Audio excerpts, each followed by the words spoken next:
Good afternoon. All you physical chemists out there will be getting ready for your test, and I want to do a sort of review of the kind of things that we're going to be talking about on the test as far as it relates to a world from dust. Each of you has given me a question. I put it here, and I've got a lot of ideas from these questions. I really like these questions that you've asked because they give me the chance to talk about some of the physical chemistry concepts as well. So be listening for those, and hopefully you'll get a chance to watch this within the next 24 hours or so. So we'll just move through the chapters, chapters 4 through 6, and go through your questions. There's a question on chapter 4, which was how does water form magma? I said something about how water reacted with magma to form a complex melted substance, okay? And that aided the tectonic plate movement.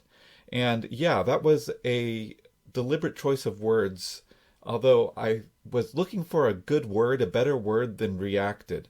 Reacted makes it sound like you actually have a bond being formed, and in some cases that might even be true. But really more what you have is you have a really complex mixture of different phases of materials as well as bonds being formed. And so I figured, that's a reaction, although it might be more like a phase change than like a reaction. And that's why I think this question is so great, because it gets at the question of what's going on with phase changes. So chemically speaking, what happens to the water that reacts with magma? So I looked this up, and here's the source where I got it from a geology type course. And it's important to think of magma. Magma is an interesting thing because it's under such pressures that normally it would be a solid, but it's also really heated up and under high pressure, and those things sort of work against each other. So you can get debate over to whether it's a solid, liquid, or even a gas, because there are gases dissolved in it. Now these are it probably ends up being averaging out to be a liquid, okay? But you end up with this really complex mixture that has solid rock, it has gaseous water mixed in, and it's under such high pressures that maybe the average of the solid and the gas ends up being a liquid. Kind of cool and kind of complex, and it just shows you that the categories that we make in our lab don't always apply in other extreme environments, such as the ground underneath our feet. If you go down far enough, you end up with H2O, and this describes it as water vapor. It's definitely pressed down a lot, and it might even be supercritical. I don't know. It'd be interesting to ask that question. The main thing is, this is water vapor under a large amount of pressure.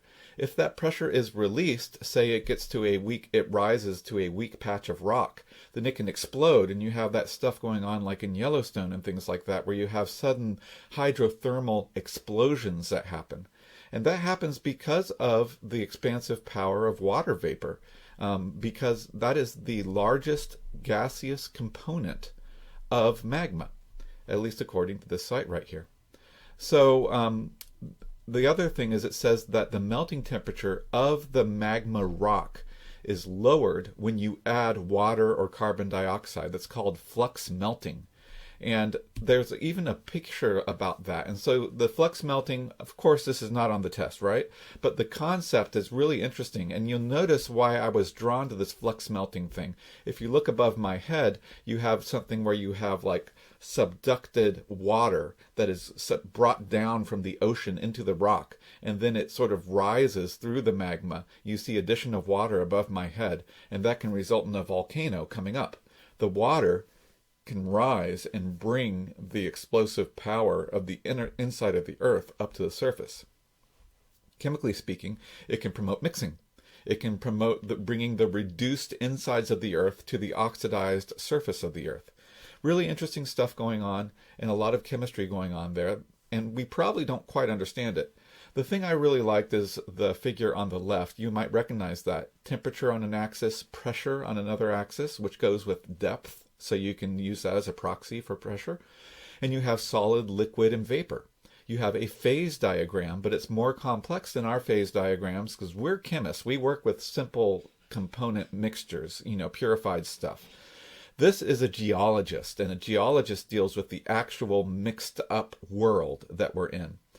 But you see how you have the same concept. You have the phase diagram, and it should change the same way. I really like that I found this. So The other thing is, I was actually at the AAAS meeting back in February, and I overheard a geologist talking while I was waiting for a talk. They were in front of me, and they were having a big, long conversation.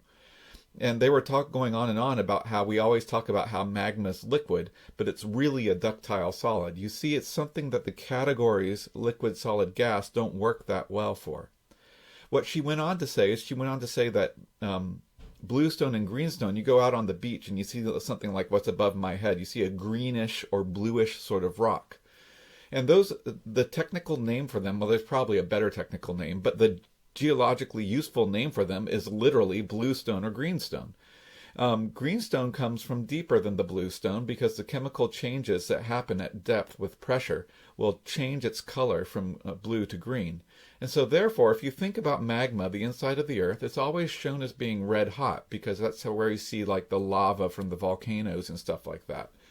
That's but she was saying it was a common misconception. The way she thinks of the magma of the inside of the earth, it's a nice sort of grayish green, kind of like a peridot kind of color, kind of like one of those greenstone rocks on the beach that you walk across.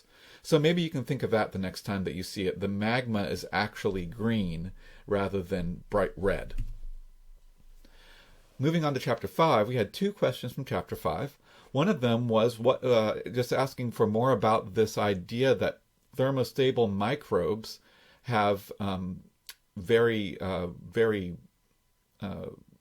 heat resistant or not heat sensitive, but heat tolerant proteins with high TMs. You heat them up a lot and they don't unfold.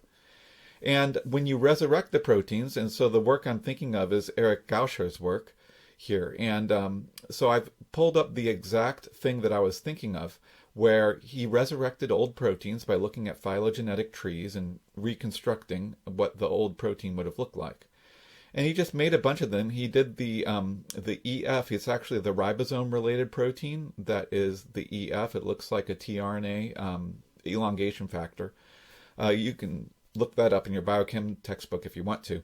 But the main thing is it's just a universal protein that's essential, and so that's why he used it. And they went through and they made these putative resurrected proteins, and they measured the TMs. And you see, as you get older and older, as you move to the right on this graph, the TM goes up. It takes more and more temperature to get that protein half unfolded. And so that means that it takes longer for them to melt. It looks like they're adapted to higher temperatures. And that's what this whole paper, this was a Nature paper that I was thinking of. And I wanted to look up to answer your question. Are there specific structural motifs that hold together under heat? And the answer is not so much that there's structural motifs, because a motif is a secondary structure thing, but there is things on the level of the primary and tertiary interactions. Especially I would put this under tertiary structure. So I'd say there are tertiary structures that hold together under heat. And there are characteristics that these warm, loving thermophilic proteins will actually follow. So he organized the resurrected proteins that he did. They're organized by nodes, and the smaller the number, the older the protein is supposed to be. And they actually went through, and he worked with this other professor, Eric Ortland, to actually get structures of those and try to understand what are the structural motifs that make these proteins more stable. And here's a nice comparison right here. As you move to the left, you get to the older and older proteins.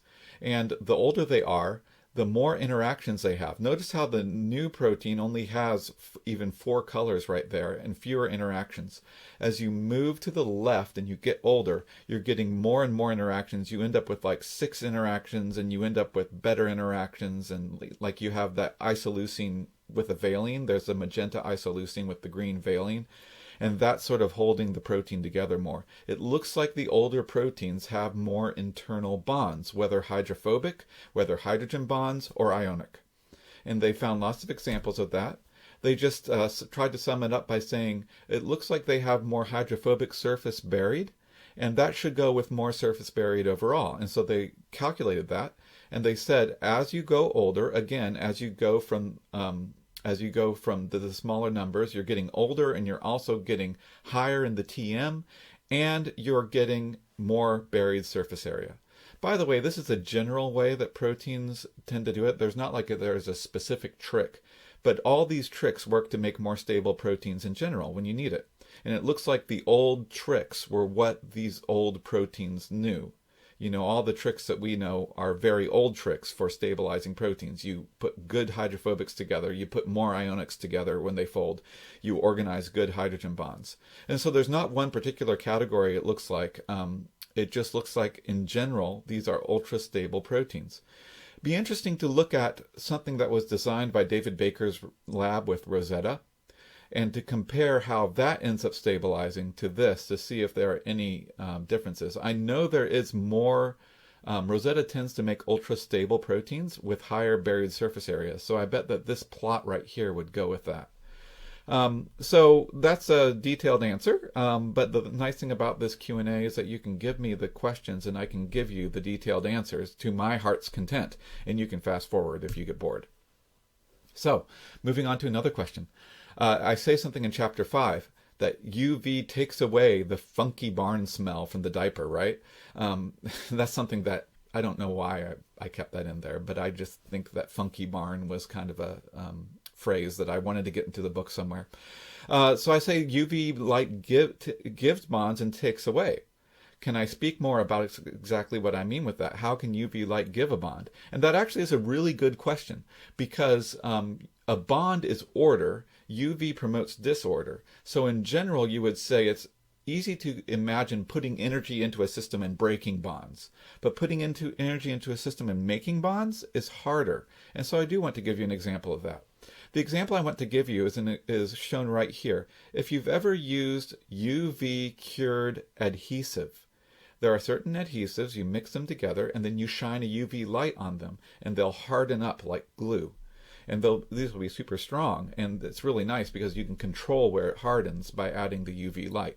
This is definitely an example of somehow the UV light is making stronger bonds on the macro level, which goes with more bonds on the micro level as well.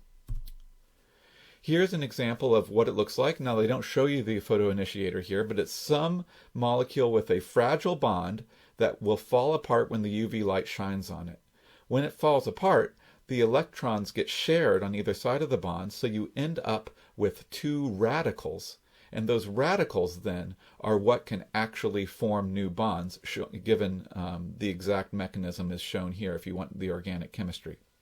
The main thing is probably what I should have said. You know, I said giveth and taketh away because I was kind of making an allusion to the verse in Job. But I think it's a verse in Job. Anyways, I should have said takes away and gives, because technically, even in this case where you have bonds being formed by the UV, first you have a bond being broken, and then that forms another bond. So there's always the breaking that comes first with the UV before you have the bond forming. You might be able to have an exception to this rule if you have a very special molecule that's arranged just so that the electrons are like teetering on the edge. You add the UV light, the electrons move over and form a bond without any bond breaking first. But then that's a specially designed molecule. In general, you're going to be breaking bonds, but then you can make a reactive bond and you can make another bond as a result. Another example is the ozone layer. The reason why the ozone layer even exists is because sunlight can break the O2 molecule into two O atoms. And then those are reactive and they can combine. Those will often have imbalances in electrons, and they will be an O atom by itself wants to react with things. It has an unstable, unfilled octet. It's got all sorts of issues. And so it can combine with another O2 to make O3. O plus O2 makes O3. This is another case where the UV breaks the O2 bond, but then the O by itself runs around and forms a bond to another O2 to make O3. The bond is broken first, and then it forms another molecule. This has really interesting implications because of the energy that it absorbs is a certain energy, and then when it reforms and gives off that energy is a different wavelength. And that's the whole idea behind the ozone layer, actually. It's a dynamic cycle that is pushed around by energy from outside, in this case, the UV light from the sun. But that answers your question right there. This is a great question, and I wish I could have been more clear about this in the book, because it's something I've thought about myself quite a bit. And probably one of the reasons why it's not so clear from the book is that I myself had not completely thought it through when I wrote it. But since I've written the book, I've thought about it a lot more, and I'm happy to say that I stand by my book's conclusion. We talk a lot about the sodium-potassium pumps, and what we have is a pump spends energy, spends ATP, to bring potassium in and to push sodium out. You end up with a thing like this, and I think this is one of those crucial figures for the whole book. The idea that there are certain elements that life keeps inside and certain elements that it pushes outside, at least when you're talking about the cytoplasm. So I talk about the weird case where there's a high potassium environment, and some people were thinking maybe this is where life got its start, because if you have a bubble, that bubble already has high potassium. So there are two questions here. Could there have been a case where the sodium-potassium pump in that environment was flipped, and you have something that pumps potassium out and sodium in? And you certainly could have, and maybe it even existed. But the thing is, it would only be suitable for that, and it would only work in that environment. Once you move out of that environment into the high sodium, low potassium ocean, and by the way, the ocean is always going to be like that. It's always going to have high sodium, low potassium. Then it would need to be a pump to be able to maintain that high potassium inside. The reason why the high potassium environment seems like a good origin of life environment is because it gives you a plausible starting point for where life could form, and then it could move out of this. Life could form with a lot of potassium in it in a high potassium environment, and then it develops this pump to maintain its concentration against fluctuations, and then the pump is able to move out into a new environment. That new environment provides energy and food for the new species, and then you have evolution taking over, and you have the situation that we have today. So the question about how it started, sure, it could have started, but it would not have migrated out of that environment to form the life that we have today. As long as the environment was high potassium, the inside could have been high potassium as well. It's just much more plausible to have a pump develop slowly where you have small fluctuations, and then when you have the right arrangement, a pump that does this one thing, you can actually move out into the new environment that the other thing cannot move into,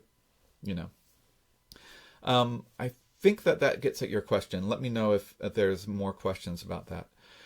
There are other favorable traits of potassium that explain why it was selected to be pumped into the cell for balancing the charge of the cell. And this is really important because my argument is actually that whatever the environment of early life was, that it's more advantageous chemically for life to pump potassium in and sodium out. The reasoning goes through the whole chain of reasoning. I'm going to mention it really quickly. You need electrons inside life for building bonds. You also need phosphate inside life for building DNA. That ends up with a lot of negatives from both of those things. So what you need to do is you need to also eject oxygen and oxidize materials. You need to balance this negative charge that's inside by bringing in positive things. The most effective way to bring in positive things is to bring in a bunch of magnesium. It itself associates with phosphate really nicely. So if you need phosphate for DNA, then you also need magnesium to balance the phosphate. That's all well and good. But the thing about magnesium, it sticks with the phosphate. And so it sort of lines the phosphate and it allows you to balance the charge of the DNA. But then what about the shifting charge of the environment, the shifting fluctuations and salt concentrations and things like that? You need something that you can move in and out of the cell to balance the charge and osmolarity of the environment outside. And that's why it needs to be positive, because already in the cell you have a lot of negative electrons, and if you want to balance negative charge, just mess around with the electrons. They're easy to react with something. You can just react stuff and push it out and things like that. Electrons are easy to move around. Negative charges are easy to regulate. But how are you going to regulate positive charge? Here's the argument, and I have it at the bottom there. The argument is that the positive charge, you need to have the positive, first of all, you need a single plus thing. A double plus thing is going to stick to things too much. You want to be able to leak charge in and out of the cell, have something that's very soluble, have something that's very mobile. So that means that you're down to potassium and sodium, and there's not even enough lithium really for this to play a role. And when you get down below potassium, then you don't have enough of that either. So potassium and sodium are the two big plus charges. And if you're talking about regulating, you need to have one that you naturally just open up a door and it naturally moves in one direction. Basically, you need something that will passively diffuse out. That means that you need a 1 plus thing. And again, in the ocean environment, you have a lot of sodium in the exterior already. If you open up a sodium door, you'll have something that passively diffuses in. Okay, but and you can actually regulate that way. It's much easier to make a potassium pump if you need something that passively diffuses out. Then you have a potassium, not a pump, but a potassium transporter. It just opens a door for potassium in the cell and lets the potassium leak out. Notice that you can balance now. You can let positive charge in by opening up a sodium transporter, no charge. You can let charge out, positives out, by opening up a potassium transporter, and you can move things out that way. In that way, you can balance both salt concentrations and overall charge of the cell relative to the environment to keep the cell intact in the face of a changing environment. The better you can do that, the more environments you can see, and the better that cell will survive. So you see, you even have an evolutionary logic here. So I'm trying to figure out how to say this. I think this is so cool, but it's a lot of chain of reaction type stuff. So this is my 2020 way of doing it. Maybe next year, after I explain it a few more times, I'll be able to explain it better. I did look up to confirm that sodium and potassium are like that, and I found this, which I had never really seen before. And I did confirm that sodium is a lot more prevalent in seawater than potassium. On the surface, which is where you're going to have the UV light and where these things are going to take place. An interesting corollary, I'd never seen somebody point this out before. According to this reference, deep seawater has a lot more potassium. It looks like one of those cases that posed this question, except that was potassium-rich little pools at the surface. This says that deep seawater, at least the ones that they sampled, actually had higher potassium than sodium, slightly higher, but still higher, down in the deep sea. Is this true around the vents? If so, this would be something that would move my speculation back to life may have started at the vents, because it would have been easy for potassium-rich cytoplasm to form passively in a potassium-rich environment. Kind of a complicated argument, but I think this stuff is really cool, and it's a really fundamental concept for the whole book. So good for you for asking that. So another question. Chapter 6, does iron have a role in hemoglobin's cooperativity? So this is the question here is, I want to go down to the role. Definitely iron plays a role in sticking to the oxygen, right? But the question is there something extra special about iron that allows it to be cooperative? Now remember that we talked about this in Biochem 1. Biochem 1 cooperativity can just come from folding.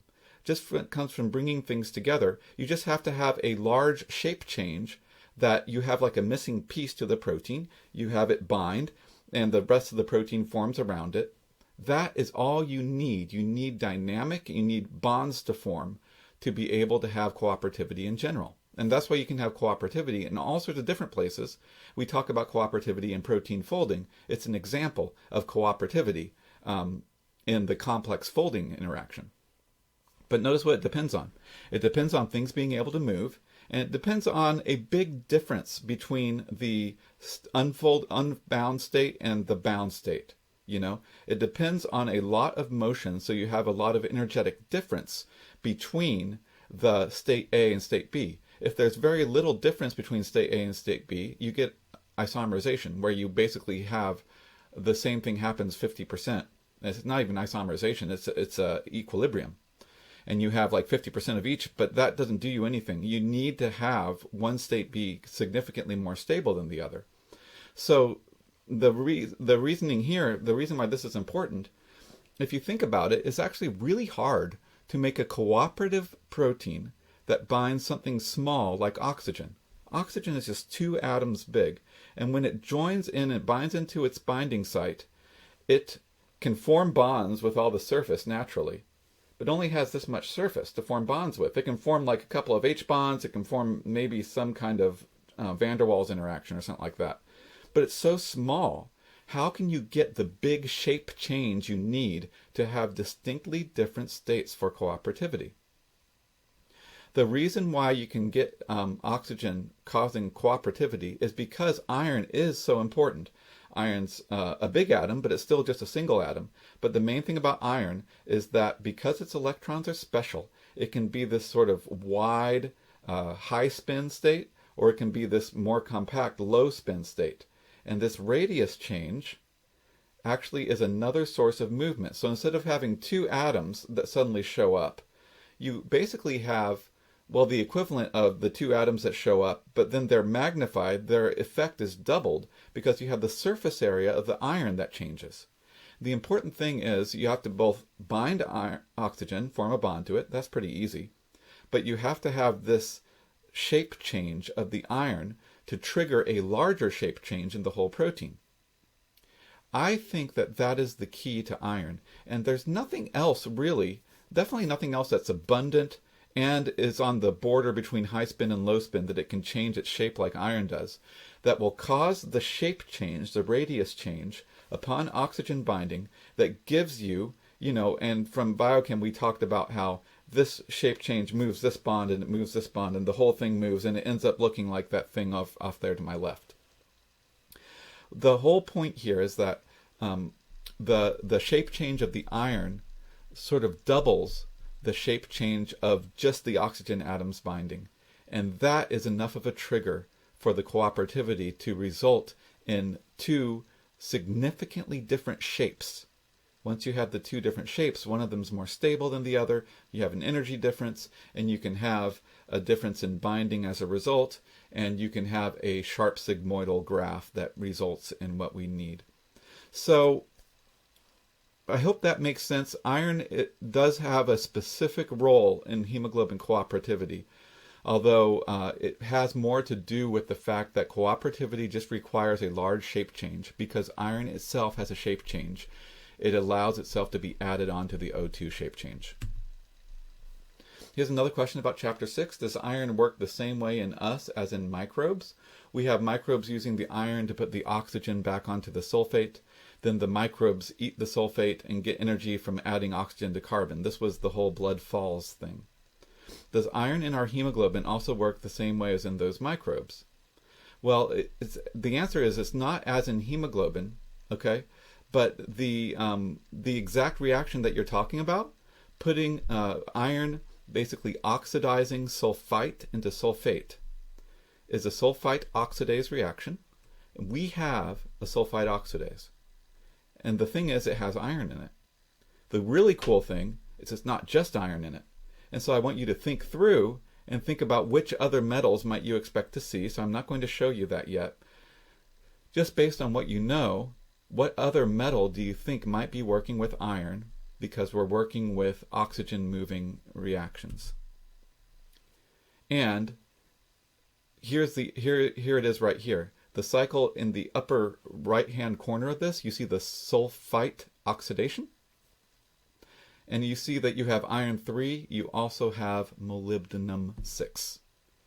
And so it's an iron molybdenum enzyme, and molybdenum is one of the elements that specifically becomes more abundant when oxygen increases. This is really cool, because I would not predict that a microbe would use molybdenum as much as a human would. It's one of the elements that we say humans use. We also say it's one of the elements that interacts well with oxygen. And so based on that prediction from this, I would put a list. If you told me humans have this enzyme, but they use another metal for it, I would have said, oh, okay, I don't expect it to be nickel. I don't expect it to be cobalt. I expect it to be one of the new ones, like maybe copper, zinc, or molybdenum. And out of those 3, look exactly what happens. I got that from this paper right here, human sulfite oxidase R160Q. and it's even involved if this gene is messed up in you, you actually end up with a neurological abnormality. So this sulfite oxidation is actually medically important. They have a whole paper right here about how it works and getting the things to go through. All right, that's the Q&A that we have. I want to double check. Oh, I don't have it right here. Let me quickly double check. I'll just tack this on the end because I have a feeling, I'm a little bit worried that one of my questions was actually deleted. I want to make sure that we got to all of your questions. So I'm going to go to that right now as we're recording. Here it is right here. We have the hemoglobin question. We have the magma question, UV light question.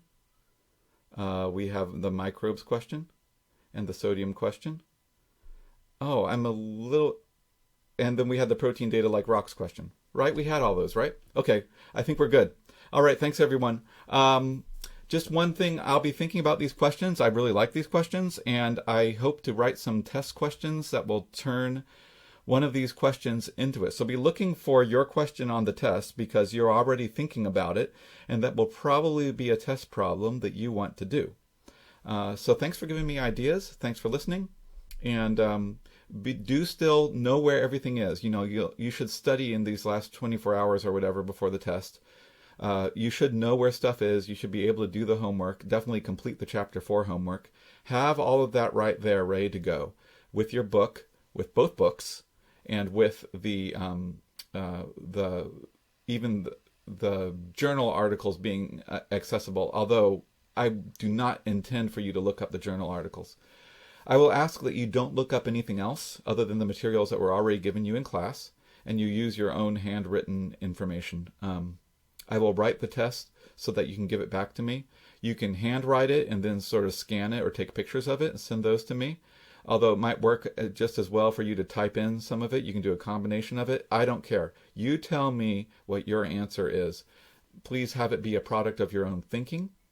And that's what I ask. Show me what you think. And then the test will work out well, is what I'm predicting. All right, if you have any last-minute questions, we'll take care of those by email. Be watching for that. Other than that, be watching for the test to be posted at 11 a.m. sharp on whatever Monday is. The day Monday is, the 11th, I think it is. All right.